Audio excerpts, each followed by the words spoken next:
আসসালামু আলাইকুম। আমি মোহাম্মদ শাকির রহমান, প্রভাষক, হিসাব বিজ্ঞান বিভাগ, রুকনুদ্দিন মোল্লা গার্লস ডিগ্রি কলেজ। আজকে আমার ইউটিউব চ্যানেলে ক্লাসের সাবজেক্ট হচ্ছে উচ্চ মাধ্যমিক হিসাব বিজ্ঞান প্রথম পত্র। উচ্চ মাধ্যমিক হিসাব বিজ্ঞান প্রথম পত্রের আজকে আমরা বোর্ড কোশ্চেন, ঢাকা বোর্ড 2024-এর 5 নম্বর বোর্ড কোশ্চেন আলোচনা করতে যাচ্ছি। তো প্রথমে আমরা কোশ্চেনটা ডিসপ্লেতে শো করি।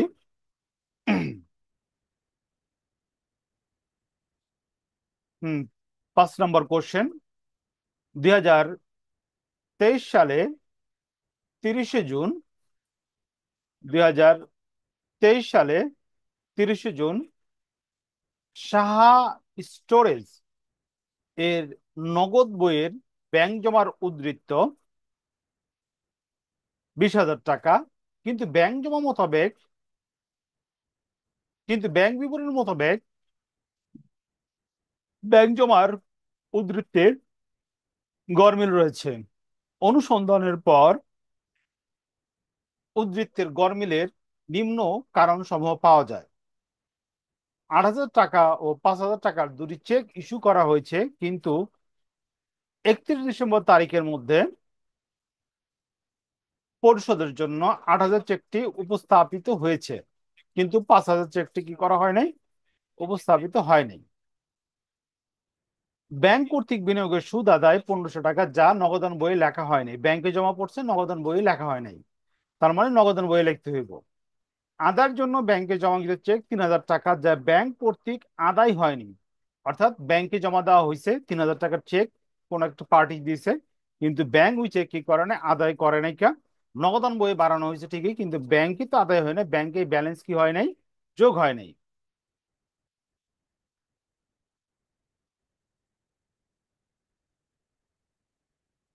দেনাদার কর্তৃক সরাসরি ব্যাংকে জমা দেন, যা নগদান বইতে লেখা হয়নি। অর্থাৎ দেনাদার ব্যাংকে জমা দিছে, ব্যাংকে ঠিকই জমা হয়েছে, কিন্তু নগদান বইতে প্রতিষ্ঠান লেখে নেই। তার মানে কি, নগদান বইতে জমার পরিমাণ কম হয়েছে, ব্যাংক বইতে কি হয়েছে, জমার পরিমাণ বেশি হয়েছে। এটা একটা গরমিল। ব্যাংক কর্তৃক চার্জ 300 টাকা এবং মঞ্জুরিকৃত সুদ 800 টাকা নগদান ভুক্ত হয়নি। অর্থাৎ ব্যাংক চার্জ কেটে নিছে, ওটা প্রতিষ্ঠান জানে না, এর জন্য নগদান বইতে অন্তর্ভুক্ত করতে হইব। আবার ব্যাংক সুদ মঞ্জুর করছে, কিন্তু আহ এটাও কি করে, নগদান বইতে দেখানো হয়নি। তো কোশ্চেনটা আমরা পড়লাম, এখন আমরা চলে যাই করণীয়তে। ব্যাংক কর্তৃক আদায়কৃত টাকার পরিমাণ নির্ণয় করো। খ, 2, 4 এবং 5 নম্বর দফার জাবেদা দাখিলা দেখাও। দেখালাম। গ, উপযুক্ত তথ্যের ভিত্তিতে একটি ব্যাংক বিবরণী প্রস্তুত করো। তো আমরা বোর্ডে চলে যেতেছি। কোশ্চেনটা অঙ্কের সমাধান করার সময় যারা আপনার ফলো করবেন চ্যানেলটা, তারা সামনে রাখবেন, কারণ আমি জুমে যাওয়ার পর কোশ্চেনটা আবার প্রদর্শন করলে লেখাটা ম্যানেজ হয়ে যায়, একটু প্রবলেম হইতাছে। তো আমরা সরাসরি চলে যেতেছি। আচ্ছা, আজকে একটু অন্যভাবে করে দেখি এটা পরিত্রাণ করা যায় কিনা। নিউ বোর্ড, এভাবে রেকর্ড করে দেখি, ব্যাকে গেলে ইয়ে করা যায় কিনা। ওকে। তো প্রথমে আমরা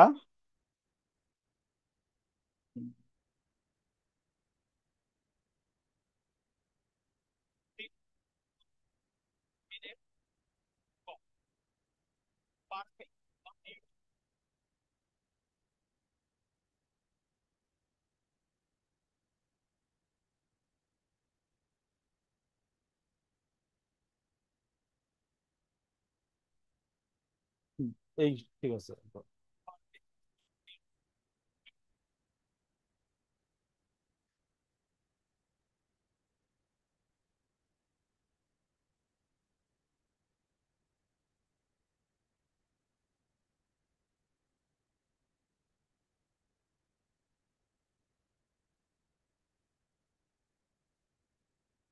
ওকে। ঢাকা বোর্ড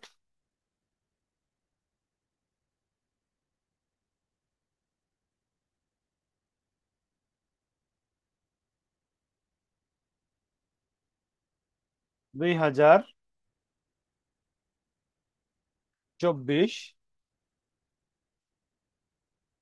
5 ক।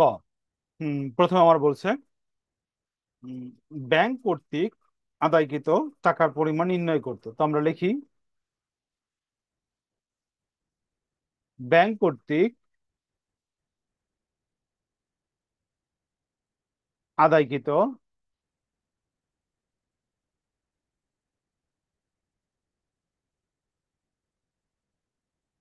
ব্যাংক কর্তৃক আদায়কৃত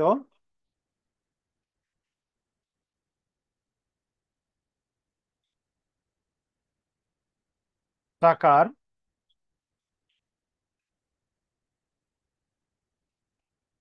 পরিমাণ, ব্যাংক কর্তৃক আদায়কৃত টাকার পরিমাণ। ওকে।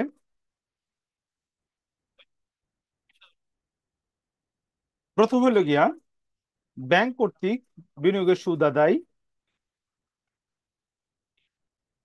ব্যাংক কর্তৃক বিনিয়োগের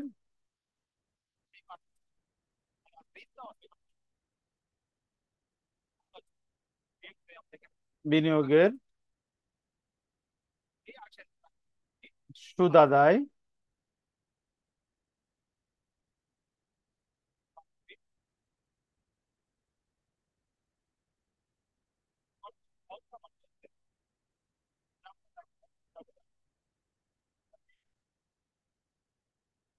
1500 টাকা। এরপরে হলো দেনাদার কর্তৃক সরাসরি ব্যাংকে জমা দান,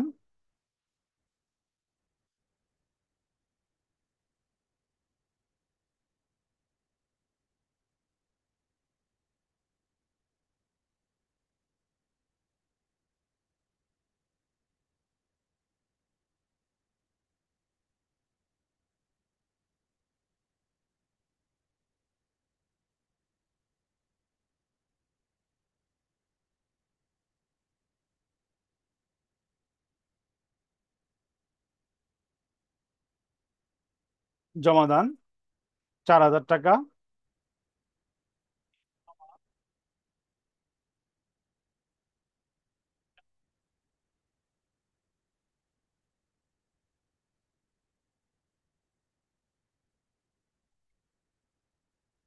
হুম। এরপর আমার আছে ব্যাংক মঞ্জুরকৃত সুদ,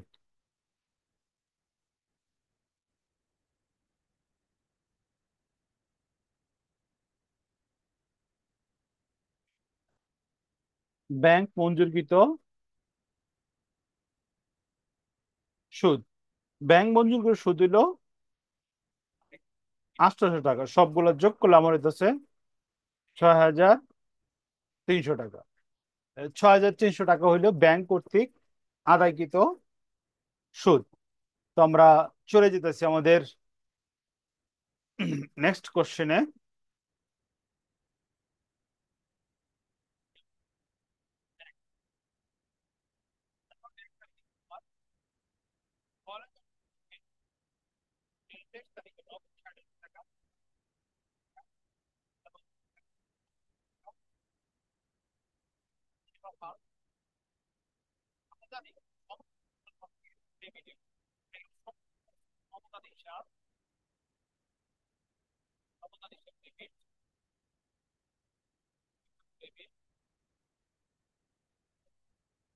হুম।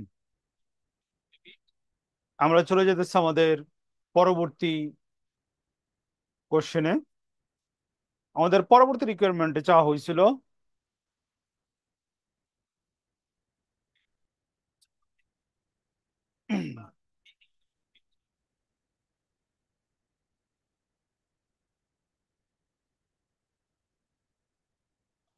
জাবেদা দাখিল।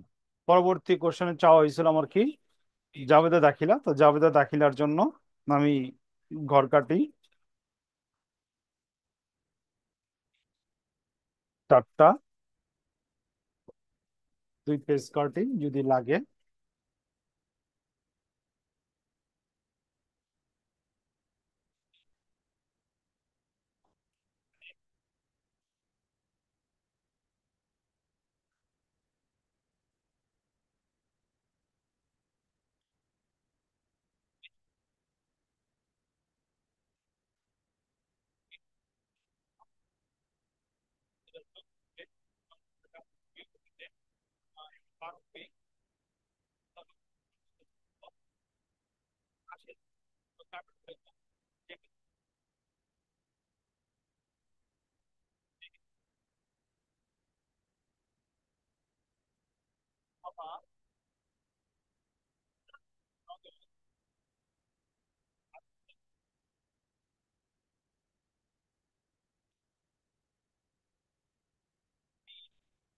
এটা হচ্ছে আমার করণীয় খ। তো প্রথমে আমরা লিখবো প্রতিষ্ঠানের নাম সাহা।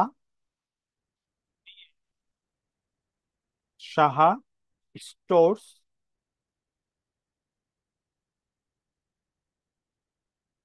স্টোর্স।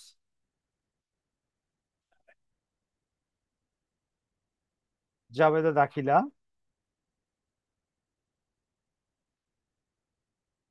দাখিলা না লিখলেও হয়। তারিখ। বিবরণ।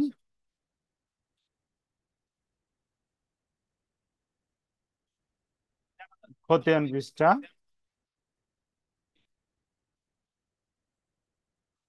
ডেবিট টাকা।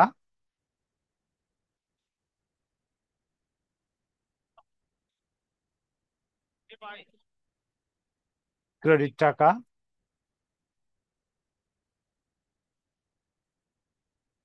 তারিখ। বিবরণ। খতিয়ান পৃষ্ঠা। ডেবিট টাকা।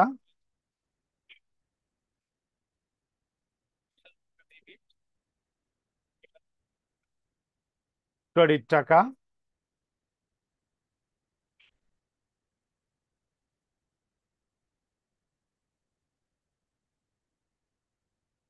ওকে। তো সালটা হলো 2023। ইংরেজি জুন। জুন 30। ওকে। জুন 30-এর চাইছে হলো গিয়া 2 তারিখের জাবেদা। তো আমরা একটু কোশ্চেন দেখি।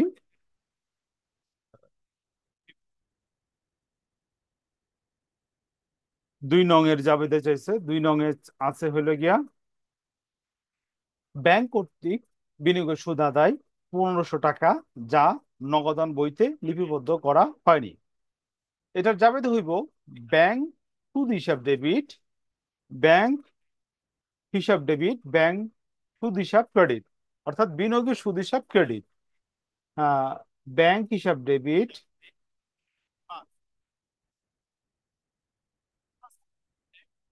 হিসাব ডেবিট, বিনিয়োগের সুদ হিসাব ক্রেডিট।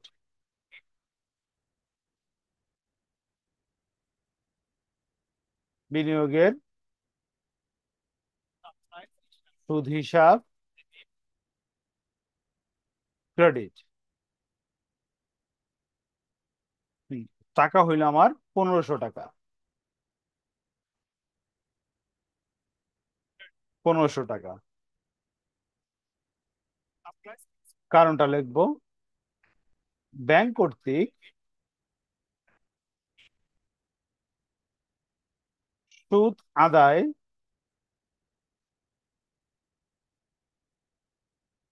যা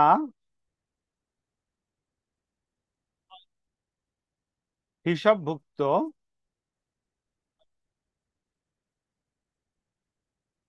করা হলো।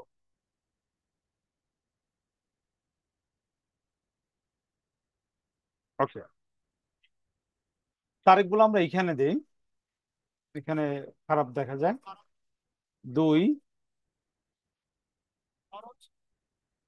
নাম্বার গুলো আর কি। এরপর আমার চাইছে 5 নাম্বার। ওকে।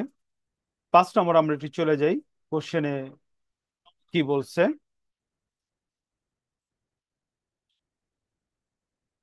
5 নাম্বার বলছে এখানে, সরি 4 নাম্বার, দেনাদার কর্তৃক ব্যাংকে সরাসরি জমাদান যা নগদান বইতে হিসাবভুক্ত করা হয়নি। এটাও সেম, ব্যাংক হিসাব ডেবিট, প্রাপ্য হিসাব ক্রেডিট।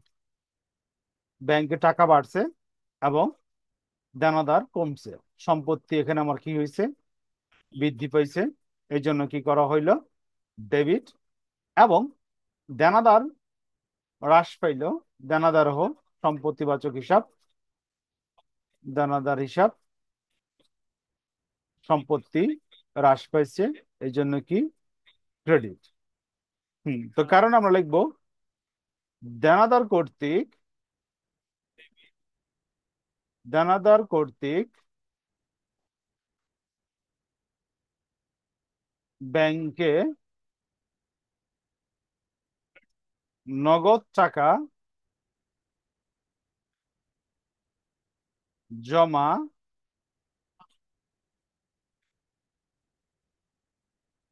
হিসাবভুক্ত করা হলো।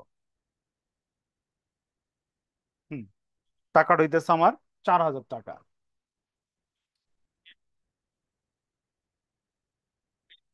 4,000। এরপরে নম্বর হইলো 5 নম্বর। এরপর নাম্বার হলো কত? 5। 2023 ইং জুন 30। ওকে।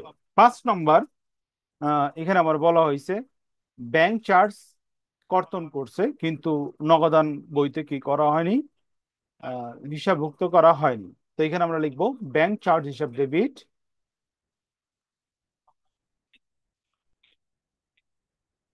ব্যাংক চার্জ হিসাব ডেবিট, যেহেতু খরচ, খরচ বৃদ্ধি পেলে আমরা জানি কি ডেবিট। এবং ব্যাংক হিসাব ক্রেডিট। ব্যাংক এই ধরনের খরচ ব্যাংক আমানতকারীর যেই অ্যাকাউন্টস আছে সেখান থেকে কি করে, কর্তন কইরা নেয়, হিসাব ক্রেডিট। ব্যাংক চার্জ হিসাবভুক্ত করা হলো।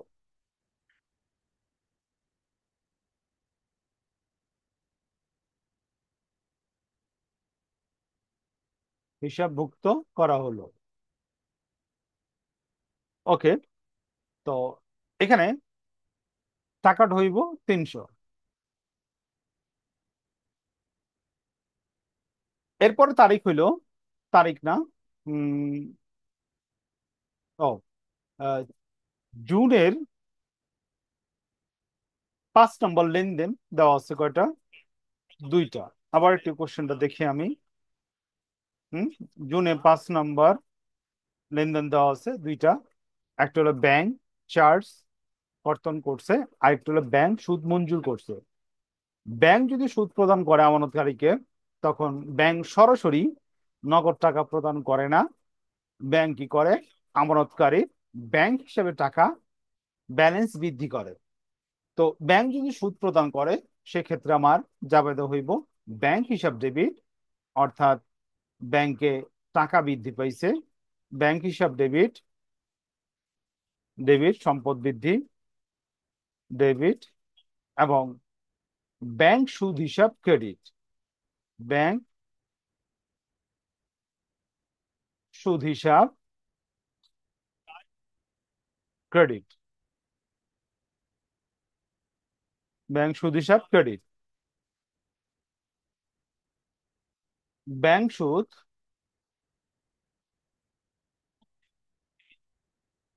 হিসাবভুক্ত করা হলো।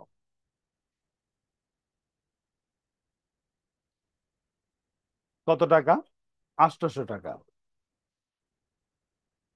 ওকে। তো আমরা করলাম করণীয় খ। এখন চলে যাবো আমরা করণীয় গতে। গত বলছে একটা ব্যাংক সমন্বয় বিবরণী প্রস্তুত করো। তো আমরা ঘর কাটি।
ওকে, প্রতিষ্ঠানের নাম লিখি আমরা। প্রতিষ্ঠানের নাম হচ্ছে সাহা স্টোর্স।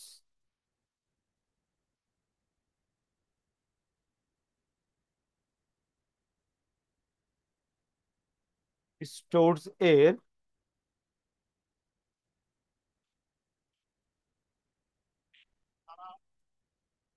ব্যাংক সমন্বয় বিবরণী 2023 সালের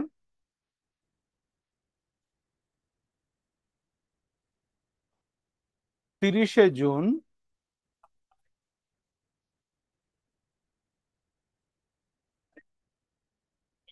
তারিখের জন্য। 30শে জুন তারিখের জন্য বিবরণ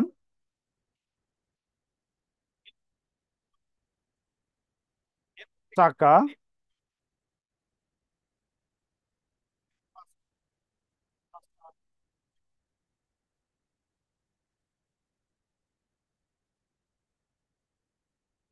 বিস্তারিত টাকা পরিমাণ টাকা পরিমাণ টাকা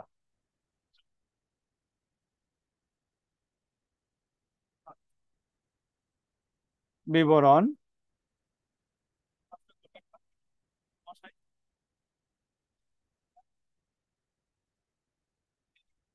বিস্তারিত টাকা পরিমাণ টাকা। তো আমরা শুরু করি।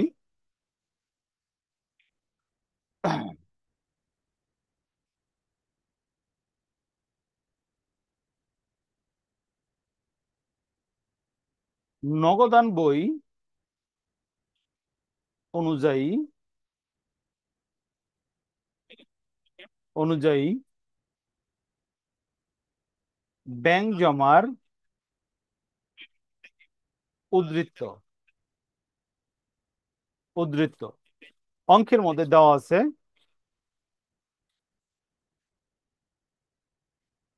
20,000 টাকা। কত? 20,000 টাকা। ওকে, এখানে যে আইটেম গুলা বাদ পড়ে গেছে ওইগুলা কি করবো আমরা? যোগ করুম। এবং যে আইটেম গুলা আমার আদায় হয়েছে ব্যাংকে, এবং কিছু আইটেম আমি কি করুম? বিয়োগ করুম। ওকে, আমি একটু মুছি। বিয়োগ।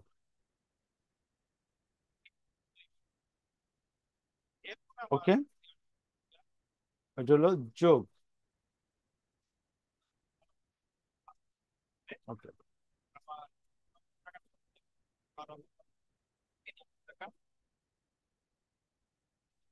1 নম্বর হইল ইস্যুকৃত চেক। ইস্যুকৃত চেক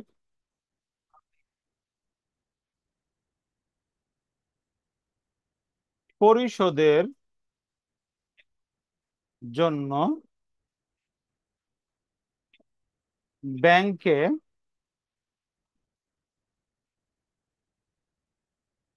উপস্থাপন হয়নি। অর্থাৎ চেক যখন আমরা ইস্যু করছিলাম তখন নগদান বইতে কমা দিচ্ছিলাম, কিন্তু মূলত পক্ষে যাকে চেক প্রদান করা হয়েছিল সে কি করে নাই? ব্যাংকে যাইয়া টাকাটা গ্রহণ করে নাই। তো আমার ব্যাংকে আমি কমাই দিছিলাম নগদান বইতে। এখন আবার কি করবো? ওটা যোগ করে দেবো, যেহেতু কি করে নাই, চেক যার কাছে আছে সে কি করে না, ব্যাংকের টাকাটা গ্রহণ করে নাই। এই টাকার পরিমাণ কত? 5,000। ওকে, এরপরে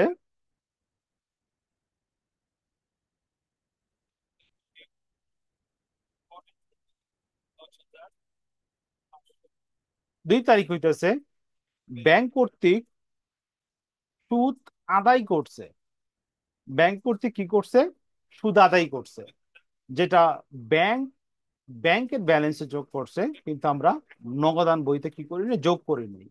তার মানে কি, এই অ্যামাউন্টটা কি করতে হইব, নগদান বইতে যোগ করতে হইব। ব্যাংক কর্তৃক ব্যাংক কর্তৃক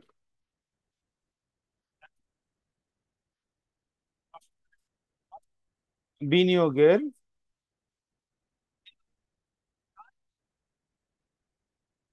সুদ আদায়।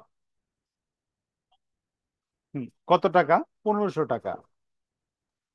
হুম, এরপর আমরা আবার একটু কোশ্চেনে চলে যাই। 3 নম্বর বলছে, আদার জন্য ব্যাংকে জমাকৃত চেক। আদার জন্য ব্যাংকে জমাকৃত চেক 30,000 টাকা, যা ব্যাংকে আদায় করা হয়নি। অর্থাৎ আমি যখন চেকটা ব্যাংকে জমা দিছি, তখন নগদান বইতে টাকাটা বাড়ায় রাখছিলাম, কিন্তু মূলত পক্ষে ব্যাংক কি করে নাই, সংশ্লিষ্ট পক্ষ থেকে কি করে নাই, টাকাটা আদায় করে নাই। তার মানে কি, ব্যাংকে যে আমি নগদান বইতে যে বাড়ায় রাখছিলাম, ওইটা আমার কি করতে হইব, কমাইতে হইব। 1 নম্বর, ব্যাংকে জমাকৃত চেক ব্যাংক কর্তৃক আদায় হয়নি। ব্যাংক কর্তৃক আদায় হয়নি। হ্যাঁ, কত টাকার চেক? 3,000 টাকার চেক। এরপর আবার আমরা চলে যাই কোশ্চেনে।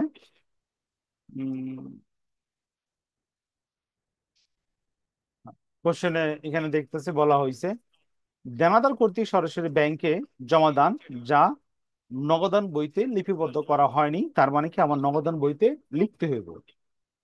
3, দেনাদার কর্তৃক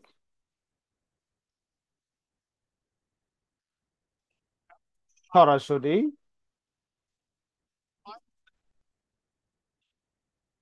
ব্যাংকে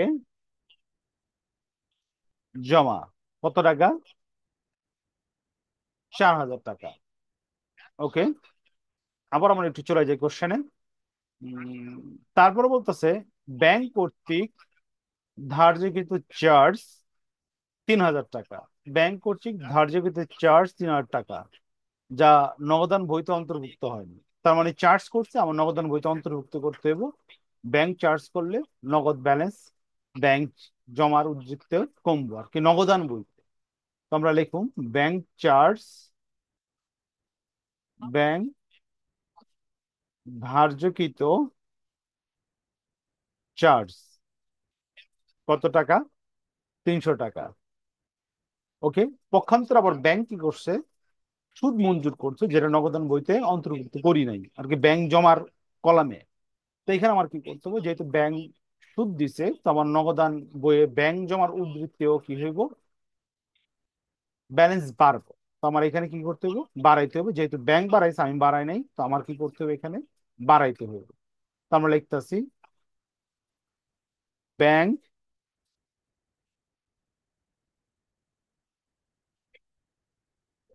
মঞ্জুরকৃত সুদ 800 টাকা। ওকে,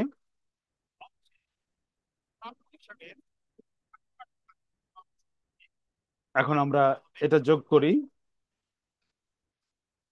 এই আইটেম গুলা যোগ করলে আমরা এখানে হতেছে 11,300 টাকা,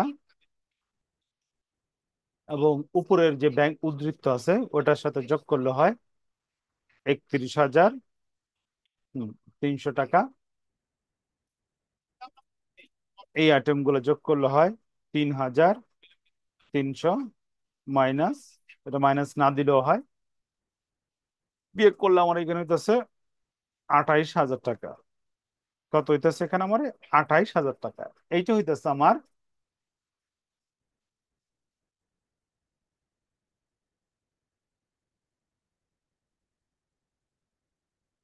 ব্যাংক বিবরণী অনুযায়ী অনুযায়ী ব্যাংক জমার উদ্ধৃত উদ্ধৃত ব্যাংক বিবরণ অনুসারে অনুযায়ী ব্যাংক জমার উদ্ধৃত। তো আমরা কি করলাম? ভুল সংশোধনী করলাম। তো আমাদের আজকের board question solution class question number 5 এখানে সমাপ্তি। পরবর্তী লেকচার দেখার জন্য আমন্ত্রণ রইল।